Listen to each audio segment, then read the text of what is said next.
दोस्तों नमस्ते। आज एक बार फिर से आपको एक नई कहानी सुनाने जा रहा हूँ। अगर आप इस चैनल पर नए हैं तो कृपया चैनल को सब्सक्राइब, लाइक, कमेंट अपने दोस्तों के साथ शेयर जरूर करें। आज के कहानी के शीर्षक का नाम है लालच बुरी बला, जो कि इस कहानी में ब्राह्मण और सांप के बारे में बतलाया गया है। इस कहानी को सुनिए और आनंद लीजिए। एक बार की बात है, किसी नगर में चंदन नाम का ब्राह्मण रहता था।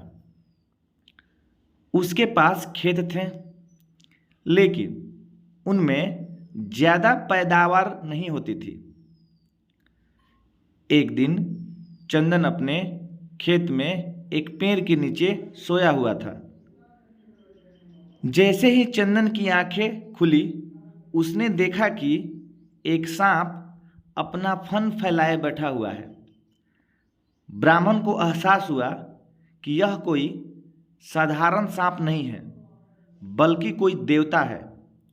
ब्राह्मण ने निर्णय लिया कि वह आज से इस देवता की पूजा करेगा।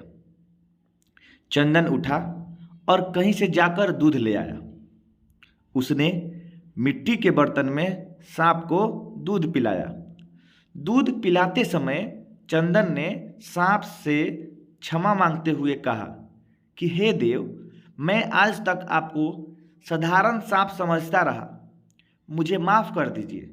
अपनी कृपा दृष्टि से मुझे बहुत सारा धन धान्य प्रदान करें। प्रभु, ऐसा कहकर चंदन अपने घर वापस आ गया। अगले दिन जब वह अपने खेत पहुंचा तो उसने देखा कि जिस बर्तन में उसने कल सांप को दूध पिलाया था, उसमें एक सोने का सिक्का पड़ा हुआ है। चंदन ने वो सिक्का उठा लिया। अब चंदन रोज सांप की पूजा करने लगा और सांप रोज उसे एक सोने का सिक्का देने लगा।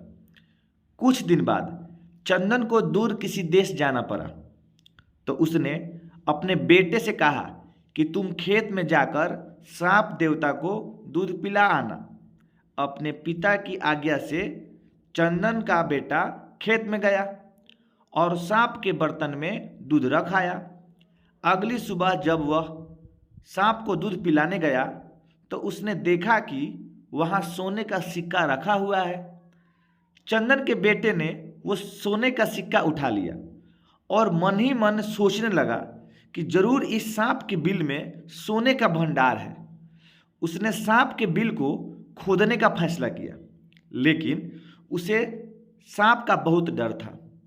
चंदन के बेटे ने योजना बनाई कि जैसे ही सांप दूध पीने आएगा तो वह उसके सिर पर लाठी से वार करेगा, जिससे सांप मर जाएगा और सांप के मरने के बाद मैं तसल्ली से बिल खोदूंगा और उसमें से सोना निकालकर अमीर आदमी बन जाऊंगा। लड़के ने अगले दिन ऐसा ही किया, लेकिन जैसे ही उसने सांप के सिर पर लाठी मारी तो वो मरा नहीं, बल्कि गुस्से से भर उठा। सांप ने क्रोध में लड़के के पैर में अपने विष भरे दांतों से काटा और लड़के की उसी समय मौत हो गई। चंदन जब वापस लौटा तो उसे यह जानकर बहुत दुख हुआ कि उसका पुत्र मर चुका है। बच्चों, इस कहानी से हमें यह सीख मिलती है कि लालच का फल हमेशा बुरा होता है। इसीलिए कहते हैं कि कभी भी लालच नहीं करना चाहिए। हमारे पास जो भी है हमें उसी से संतोष करना चाहिए और हमेशा परिश्रम करते रहना चाहिए।